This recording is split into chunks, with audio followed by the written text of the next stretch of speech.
free writing will make you rich.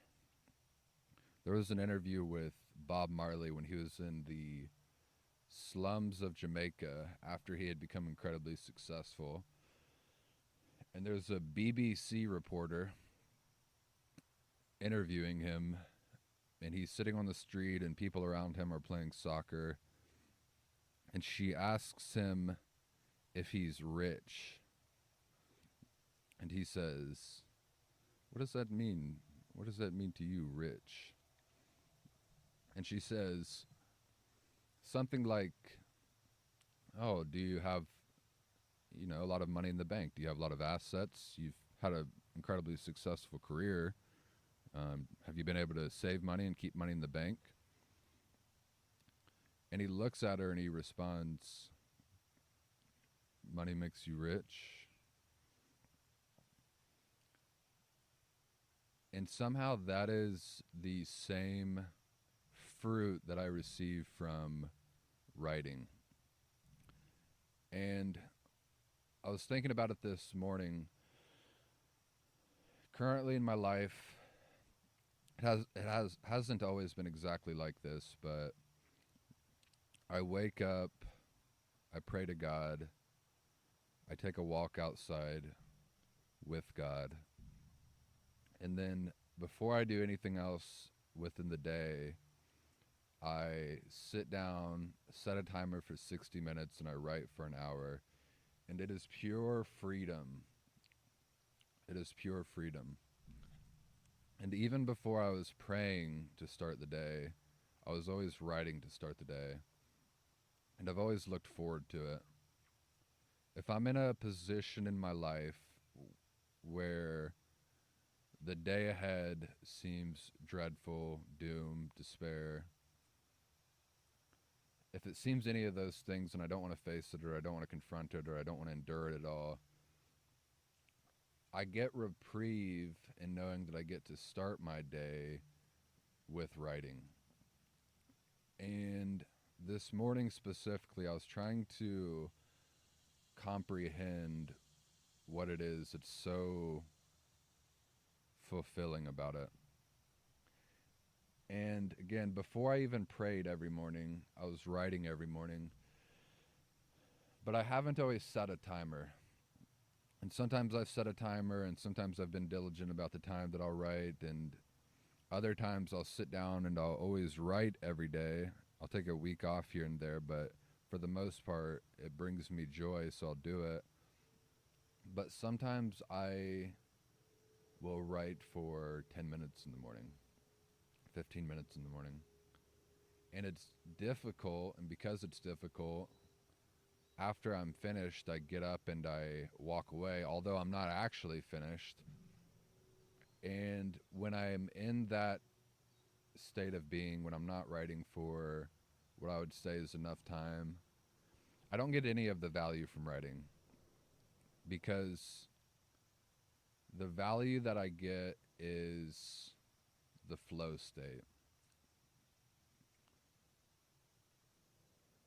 And you start to uncover things about yourself, and not even necessarily what you would call yourself, but the thoughts in your mind and why they are what they are, and where they come from, and how they're affecting your emotions, and how your emotions are affecting your actions, and how your actions are affecting your day.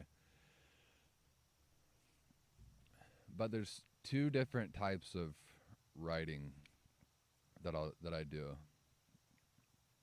The first is what I've come to do more recently, and I don't do as much of, but it is something that I would call attentive writing, focused writing. I have a focal point, a question or a scene, something I'm trying to articulate, and every word that is written is subordinate to bringing to fruition that scene. And I wouldn't say that I would do it for a reader, but if somebody were to read that, they could at least comprehend what's happening. So that's the first kind of writing. And that's way different from the other kind of writing, which I would just call purely free writing. And free writing is what I've done for 8 years. And free is the right word because it is, among other things, a complete exercise of freedom. So, what I'll do is I'll sit down and the journey of what I've done has had ups and downs, but maybe probably in 2018 or 2019, and I've probably been doing free writing since about 2015. So about 3 to 4 years into it, I came across this idea from another individual, somebody who is a writer, and he said that the way he starts off by writing, because another side note is that, like anything else, there is the utmost resistance to writing any word whatsoever, to doing any work. If you want to work out, the hardest step is tying your shoes and putting your shoes on and getting that momentum going. Same with writing. If you want to write, my mind can be populated with ideas and things that I want to get out of my brain and things I want to say and things I want to understand via writing. But the moment I open up my tablet, it's as though all of that dissolves away. It's completely gone. And the strange thing about that is it's like it's an actual force in the world that doesn't even want me to write. It's like something, it's like opposition, adversary. And it's strange when it happens, but the point I'm making is that what this individual said that I discovered years and years ago is that what he does is he starts by writing the truest sentence that he knows. He writes the truest sentence he knows. And that's how I came across this sentence: free writing will make you rich. Because free writing will make you rich. And my riches are life forever. My riches are life forever. So, how does free writing, what is the value of free writing? Like a lot of different things that I do, including this, there isn't really explicit fruit from it. And a word that I've stumbled across lately is the word carnal. And carnal means related to the flesh and related to desires of the flesh, desires and activities of the flesh, especially sexual. And I truly believe that most adults in this world, most people in this world, some people in this world, everything that they do is for carnal pleasure.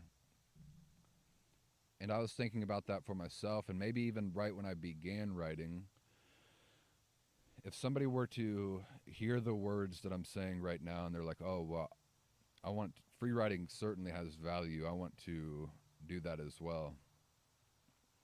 I think part of the intention, as was my initial intention as well, would be to,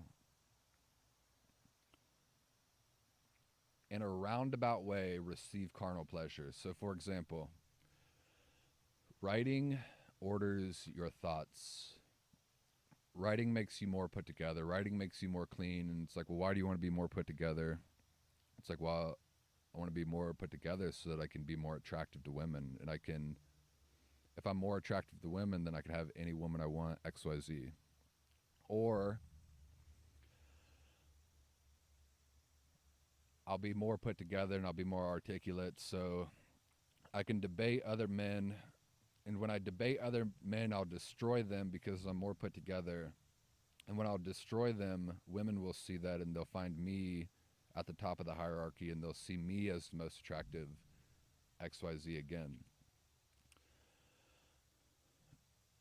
But anytime, and same thing with money obviously as well, if you think that you would get somehow actual monetary wealth from writing,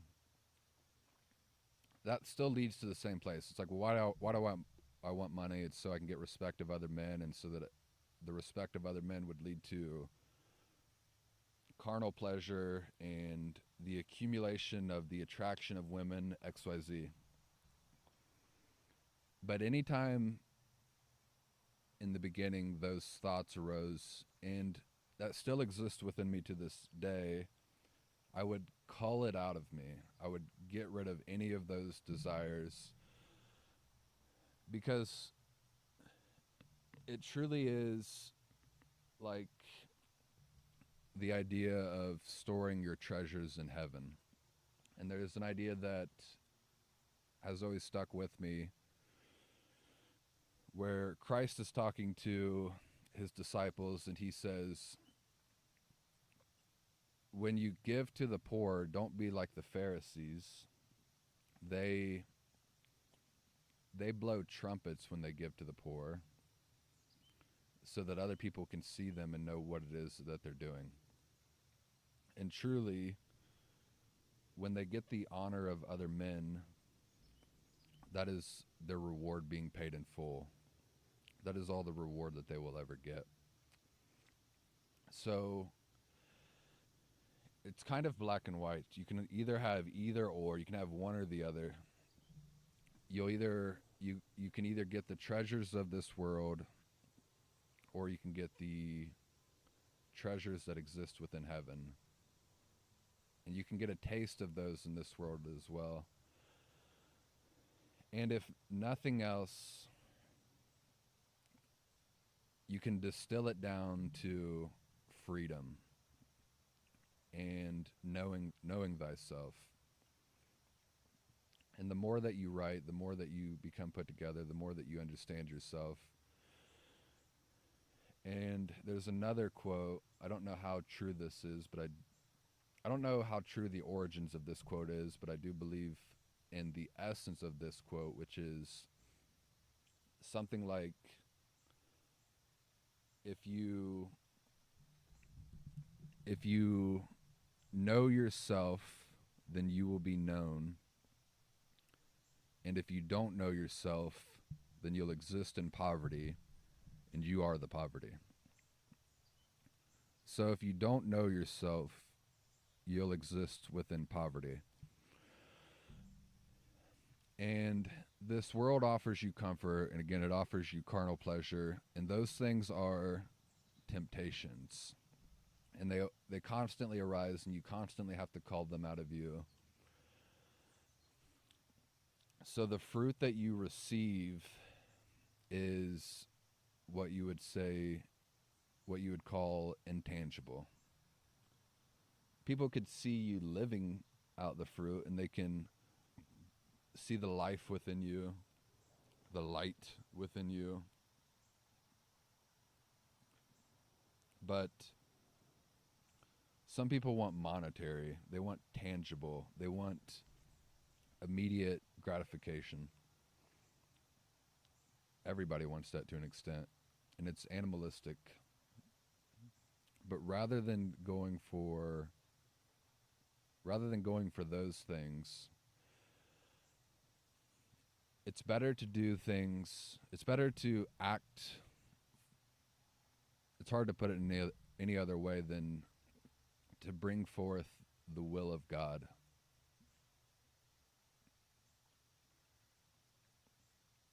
And what does that mean? What does that mean as it relates to writing? And how are you impoverished if you don't know yourself? I've thought about it in terms of,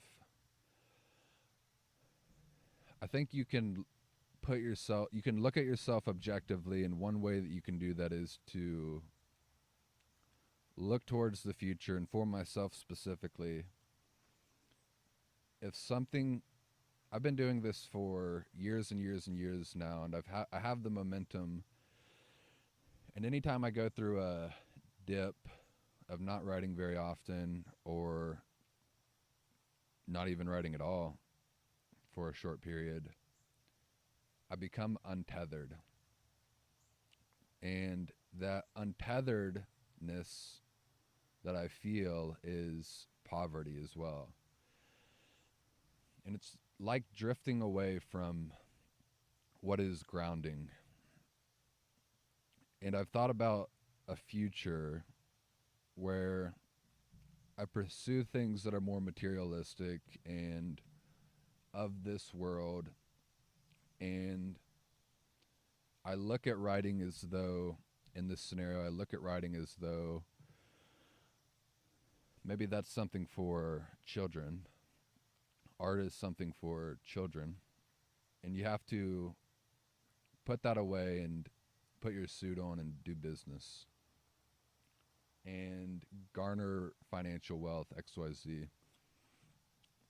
And if I think about that future and I, in my mind, live out that future, to look back on this time period when I was writing, I see it with nostalgia. There's a gladness in my heart that I did it. There's a smiling in my heart that I would have done it. But there's also just a deep, deep sadness and a wondering, not even a wondering, a sense of regret as to why I didn't continue. And it goes back to the two types of writing that I said in regards to writing scenes and writing with a focal point and just freely writing. Writing scenes versus free writing. It'd be one thing if I were to let go of writing scenes and focal point and doing it, again, not for a reader, but so that a reader may understand what it is I'm saying. If I didn't do that, that'd be one thing. But if I stopped free writing, that would be detrimental. That wouldn't be good. It just couldn't happen. And to live in a way that you look back on the past with nostalgia is not good. You should keep living in a way that you're continuously getting closer to knowing thyself, knowing thy true self. And when I free write, it doesn't even need to be grammatically correct. And there's some days when I feel bad and my vibration's low, my frequency's low, I'm emotionally low, and it's as though I can't strive with this world. And even in those days, I'll just write words, and I'll think of the first words that come to me. And there's so much substance behind the words, and an illumination comes from that. And it could just be something like words that come to my mind, like river, current, power, strength, redemption, sin, arrows, poverty, phoenix. So you literally just type a word, click enter, type another word, and you just keep letting the words flow out of you. And again, it's not even articulate, but if you were to look back over those words,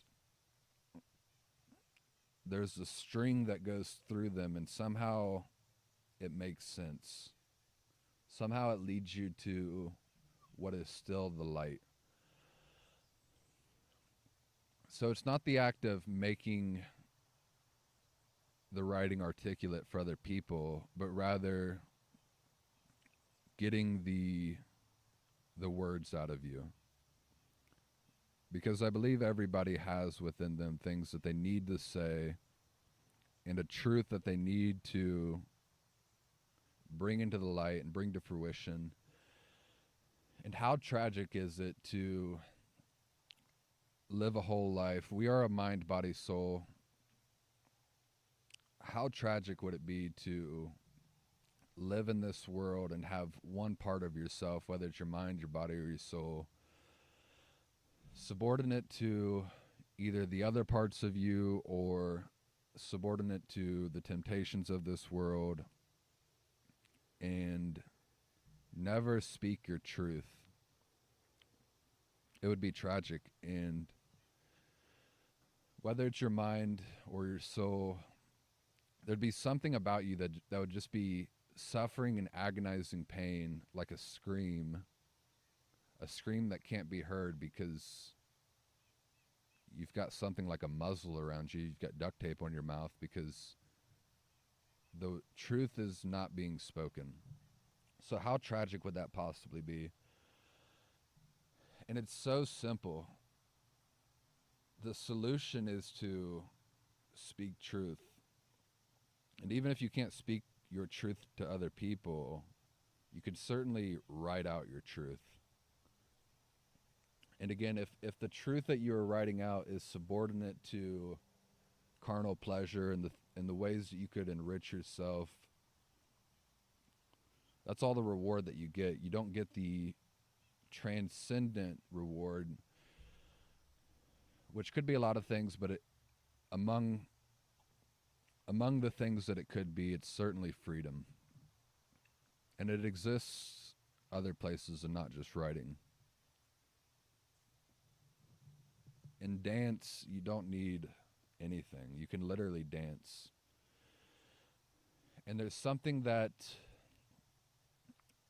in yourself that loves that. It loves to watch that. It loves to engage in it because it is the acting out of the freedom.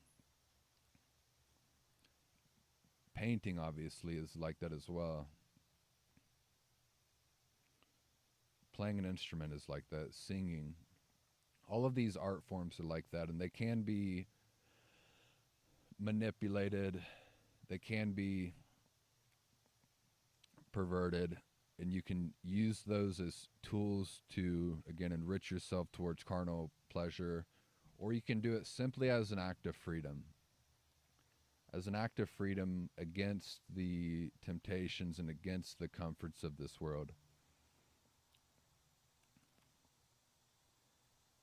So, should everyone free write? Should everyone free write? Everyone should do something, and I truly believe that. Everyone should do something.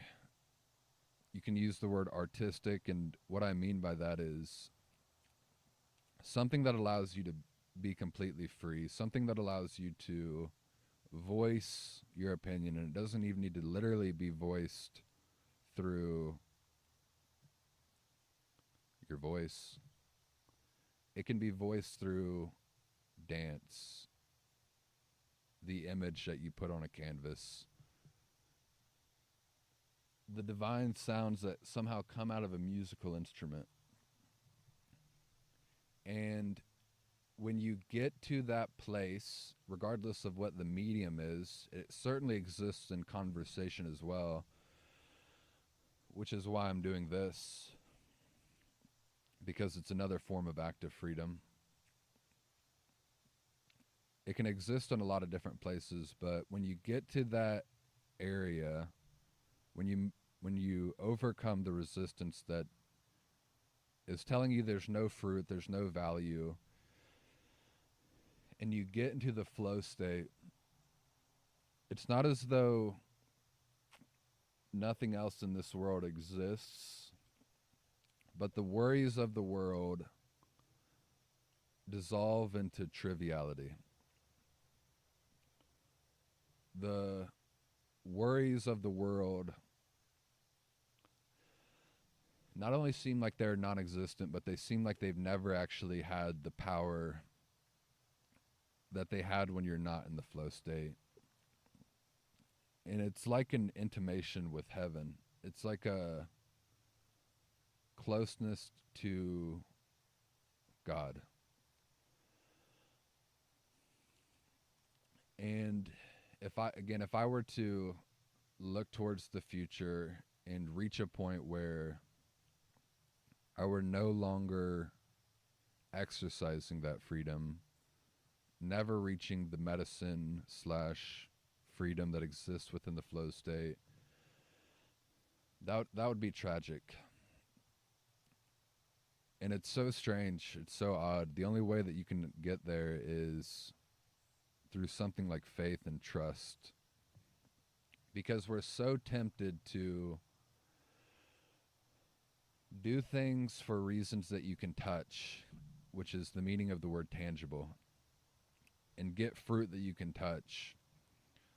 But to go through that, like the Ouroboros, to deny yourself, to carry your cross, to deny those desires, earthly, worldly, material desires, and somehow ascend through what is kind of like a prison. It's like a relinquishing from this world. And I'm so grateful that I began writing. And maybe the reasons why I began writing aren't for the reasons that I'm describing right now. But the diligence and the discipline of continuously doing it has gotten me to an awareness that I understand the true value of it. And the gratitude that I feel is something like I can't imagine what it would be like if I would never have stumbled across this. If I would never have stumbled upon this whole new world of imagination and freedom. Like a dream that you can create a scene and you can live in that scene. And as you keep writing and the scene progresses, you progress with the scenes. And as you know yourself, the more you write, the more you exist within that flow state, the more you know yourself, the closer you get to freedom. And so I wouldn't say that everybody should free write and everybody should do what I'm doing, but freedom is transcendent. Art is, oddly enough, a pathway to that type of freedom. And I believe that everybody should continuously experience it. And it opens up your eyes to potential. It opens your eyes to what I would describe as everything. And the reason why it's everything is because the other thing that I was describing, which are material pleasures, carnal pleasures, animalistic desires, those are not real. Those are fleeting. Those are temporary. But when you get to the flow state, you're close to intimation with the kingdom. And that intimation with the kingdom is also like you're getting closer to eternity. And I do believe the work, the sacrifice of life, there are a lot of different sacrifices that you have to do, but one that you should not deny yourself is the freedom of art. We must go towards freedom. And I'm grateful that I've somehow been led to the path that I have, because it actually, again, certainly doesn't make sense. I wouldn't have been able to articulate it before I walked down the path. I wouldn't have been able to see the value before I went to it. But it fills me with a necessary nutrient that propels me upward and forward through life. And that nutrient is gratitude. And that gratitude can be spelled out by saying, praise God.